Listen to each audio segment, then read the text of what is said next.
Hello and welcome back to the channel. My name is Krashy, and today we're going to be doing a little bit of talking about Zapdos and kind of my updated opinion on Zapdos. Now here's the deal. I get asked about Zapdos like every single day, what my thoughts are, what they should change, how they should nerf it, and I figured I'd go on ahead and do an updated topic, kind of talking about the game, the pace of the game, and in general what my thoughts on Zapdos were. So let's go ahead and kind of run it back in time, and I want to kind of start off with what my initial thoughts on Zapdos were, what my initial idea for Zapdos was, and kind of how I'm feeling now in contrast. So originally, I was pretty confident in saying that Zapdos was definitely overpowered. I really wanted to see it nerfed, and I just wasn't super happy with the heavy swing games that we were getting out of Zapdos, and how it just felt like the game was 50-50, and you know, the beginning of the game didn't matter, and overall that base sentiment that I'm sure a lot of you guys might even still agree with. Like, it, you know, it just kind of does come down to that sometimes, and it's really not that fun sometimes. That said, the more I played, the more I started to see a slightly different trend, or a slightly different perspective that I started to form around Zapdos and the mechanic and the whole thing as a whole. So, and just for the sake of saying, this isn't going to talk about the Zapdos debuff or anything like that. I think now that we know more about the Zapdos debuff, it's better that we know now. I really hate that it was a hidden mechanic or whatever, hidden system, hidden debuff, but none of that really factors in here. Just super annoying. But anyways, my original thought process was, I think that we need to take point swing out of Zapdos and put point swings or point gains more into the mid game. So originally my thought was, okay, the total that you can score off Zapdos potentially is if your full team gets it, your full team is alive, your full team has 50 points, and every single one of them turns in, that's a 500 potential point swing. That's a lot of points. So what I wanted to do was I wanted to pull points out of that potential point swing and put it back into the mid game. And so the way that I propose this is that when you kill Zapdos, whoever kills Zapdos, it's an auto 200 points. Like, you instantaneously get 200 points, and yeah, that's the way that that's what Zapdos does. Nice point swing for the end game, still an important objective, may not be enough to completely overtake the entire game, but still would be a really solid point swing. Now, how would I put the rest of those points back into the game? Well, I thought to myself, let's take some of those points out of the end game and let's put it into the mid game. And I would put it on Rotom and Dreadnought. So it would more like heavily emphasize getting Rotom and Dreadnought in the mid game as like a mid game objective for the team to focus on specifically.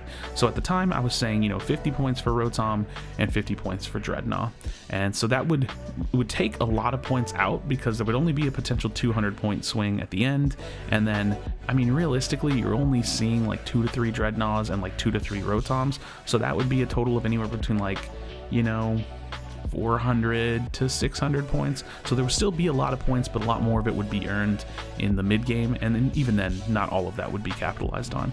So that was kind of my original idea.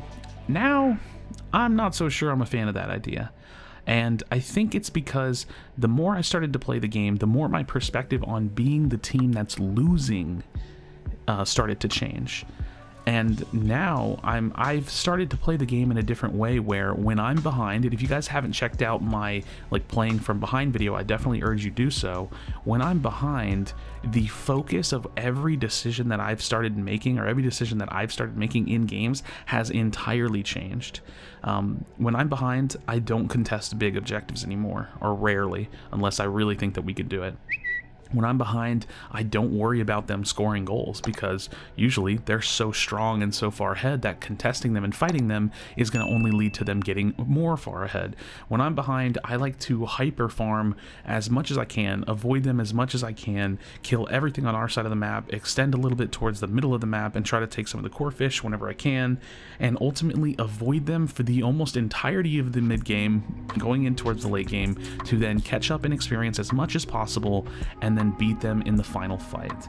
Now again, I emphasize this point so heavily in almost all of my videos anytime that there's an opportunity for it to come up. This is a 10-minute MOBA, And with a 10-minute MOBA, the swings of this game are very profound. And that's an early game swing, that's a mid game swing if it happens, and a late game swing.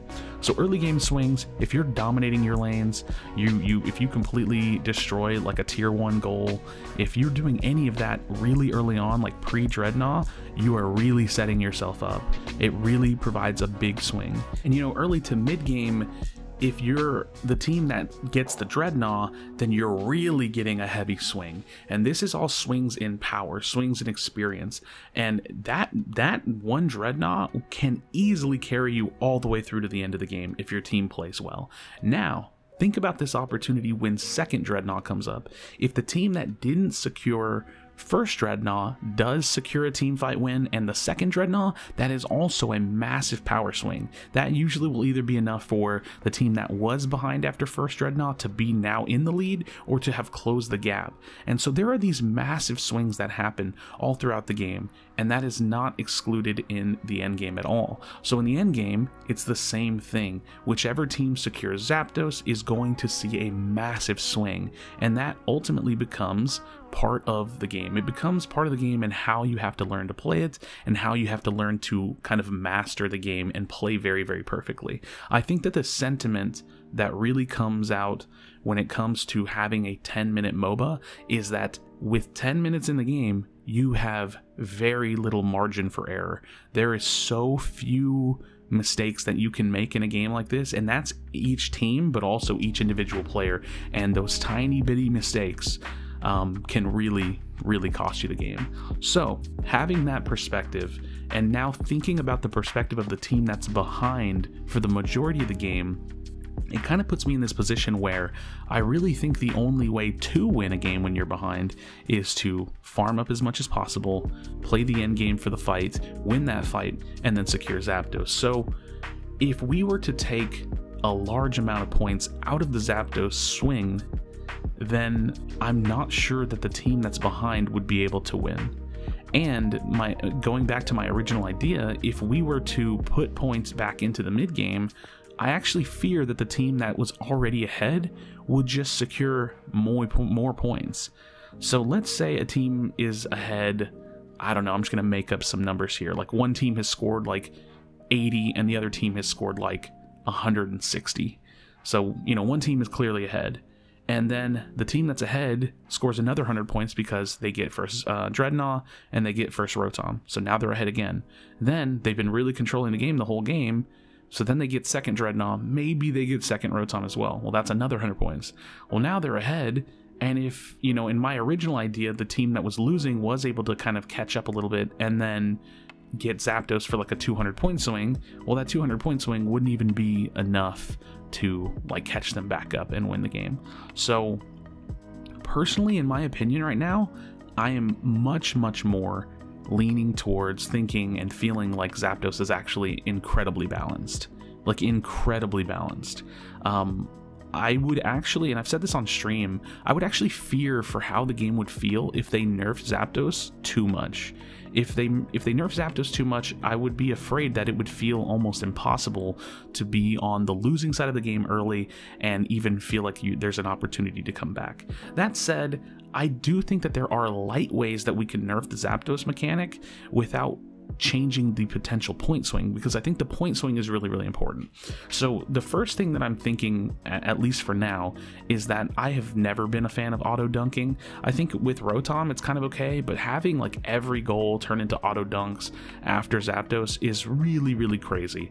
I would love to see them not do that, but it also needs to be where when you get Zapdos, you have an opportunity to score. So what I think that they could do is they could give you a buff to goals, like scoring. So maybe like anywhere between a 25% increase or a 50% increase where you're literally scoring like, well, I guess that would be like a 50% increase or a 100% increase where you're literally scoring maybe up to 2 times as fast. That could potentially be helpful, but what would end up happening is that you would actually have to probably be the team that wins Zapdos and group as a team and go get all those turn-ins. So it would still be like a chance maybe for the team that lost Zapdos to try to defend and take y'all down before you could get all those points in. And I think that that would really just have to be messed with. Like we would have to see, because then we could end up in a situation where you can take Zapdos, but you actually maybe couldn't turn in. So I'm not exactly sure where the fine-tuning of the balance behind that could be, but maybe something as simple as just getting rid of the instant dunks would be appropriate. Now, I'm not gonna lie, I really wish I could remember who said it on my stream, but someone in chat had an idea, and I didn't hate it, actually. It's hard for me to predict exactly how it would feel, but someone said, what if Zapdos opened up at 3 minutes remaining instead of just at 2 minutes, where there's actually that lingering 1 minute between 3 minutes remaining and 2 minutes remaining where there aren't double points, and a team could potentially try to like force Zapdos early and basically just like change up the game, or try to get the auto dunks, or you know, try to get some of that points or the objective off the map before double points happen.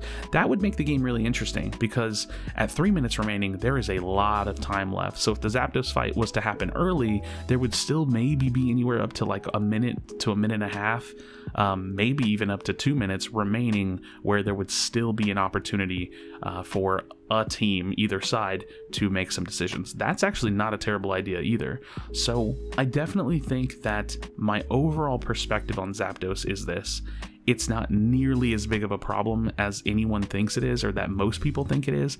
I think that it's almost entirely necessary to have it be very, very similar to the way that it's operating now, because I would fear what would happen if it was over nerfed. That said, there are light things that I think that they could do. Maybe Zapdos gives us a little bit less energy, so that way we can't score as much and the auto dunks stay. Maybe the auto dunks get taken away and it becomes just faster dunk speed.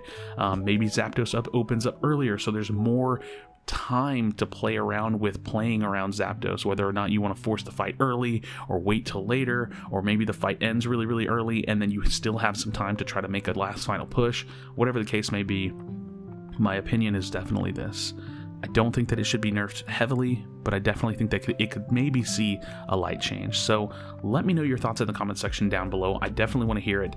This is such a divisive topic. There are a billion ideas I've heard, and you know, we can definitely easily fall into this position where we just spit out idea after idea after idea, and it's really hard to know what the best thing is. But the more and more that I've looked at it, the less and less I think I want Zapdos to change. So as always, friends, thank you so much for spending your time with me here on the channel. I definitely do appreciate it. If you're new, drop a like and subscribe for future Pokemon Unite content. Be sure to be kind to one another, tell someone that you love them, and I'll see you on the next video.